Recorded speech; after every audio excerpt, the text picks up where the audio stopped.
तो hello everyone, this is फारस मिश्रा और स्वागत करता हूँ आप लोगों का फिर एक नई वीडियो में। तो जैसा कि हमारा साइबर सीरीज चल रहा है अभी, तो उसमें मैं एक और टॉपिक ले आया हूँ आज, जो कमेंट में बहुत सारे लोगों द्वारा पूछे जा रहे थे कि डिस्प्यूटेड अमाउंट होता क्या है। आपको स्क्रीन पे दिख रहा होगा डिस्प्यूटेड अमाउंट का एक स्क्रीनशॉट जो कि मेरे पास भी भेजा गया था। डिस्प्यूटेड अमाउंट होता क्या है यहाँ पे मैं बात करूंगा सबसे पहले। उसके बाद बात करेंगे कि इसको देना होता है कि नहीं देना होता, इसको कैसे रिकवर किया जाता है, क्या कुछ होता है, सब डिटेल में बात करेंगे। जितना जल्दी मैं कोशिश करूंगा कि वीडियो खत्म हो जाए, ज़्यादा लंबा खींचने की कोशिश नहीं करूंगा। तो चलिए शुरू करते हैं वीडियो को। सबसे पहले डिस्प्यूटेड अमाउंट होता क्या है। 50,000 रुपये का मैंने फ्रॉड करा, उसमें से मैंने 25,000 रुपये अपने दोस्त को भेज दिए क्योंकि मैंने उससे उधार लिया हुआ था, या कुछ भी रीज़न, या मैंने कुछ सामान खरीद लिया उस 25,000 का किसी दुकानदार से। वो 25,000 जो है उसको मैंने दे दिया। अब क्या होगा, वो 25,000 जो है, उस 25,000 में से उसने 10,000 किसी और को दे दिया उस बंदे ने। तो जब 1930 पे जिसके साथ फ्रॉड हुआ है वो कंप्लेंट करेगा, तो उसी वक्त साइबर सेल उसको लीन कर देगा। और जब लीन कर देगा तो उसके बाद आपका मतलब मेरा अकाउंट तो लीन हो गया। तो अब जिसको मैंने पैसे दिए वो जाके बात करेगा साइबर सेल में, तो वो वहां पे उसे पूरा एक पर्ची देंगे, उसमें लिखा रहेगा कि इतना 25,000 रुपये जो है आपका वो डिस्प्यूटेड अमाउंट है। अब बात यहाँ पर यह है कि उस आदमी ने तो कुछ फ्रॉड करा नहीं है ना, फ्रॉड तो मैंने करा है।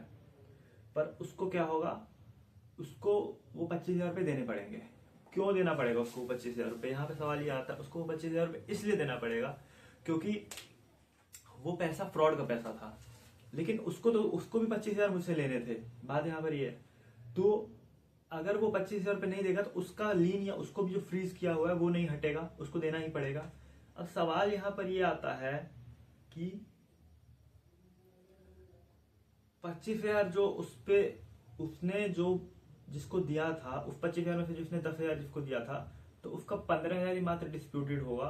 10,000 रुपये उसके आगे वाले का डिस्प्यूटेड हो जाएगा। मतलब 50,000 का फ्रॉड करा, जिसमें 25,000 मैंने किसी ए नाम के बंदे को दिया, फिर ए ने बी को 10,000 दे दिया, तो 15,000 उसका डिस्प्यूट होगा और 10,000 उसका डिस्प्यूट होगा। अब इसको हम कैसे सही कर सकते हैं, इसको सही करने का कोई वैसा तरीका नहीं है। आपको अमाउंट पे करना पड़ेगा, तभी जाके आपका जो अकाउंट है वो लीन से हटेगा।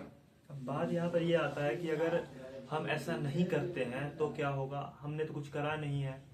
तो इस पैसे को ना देने का एक ही तरीका है कि आप कोर्ट केस कीजिए, कोर्ट के जजमेंट का वेट कीजिए।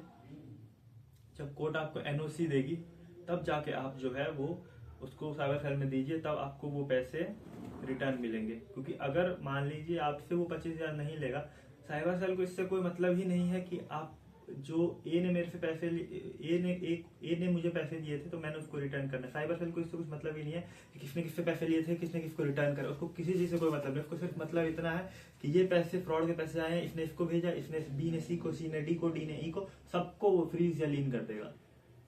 समझे? तो ये होता है।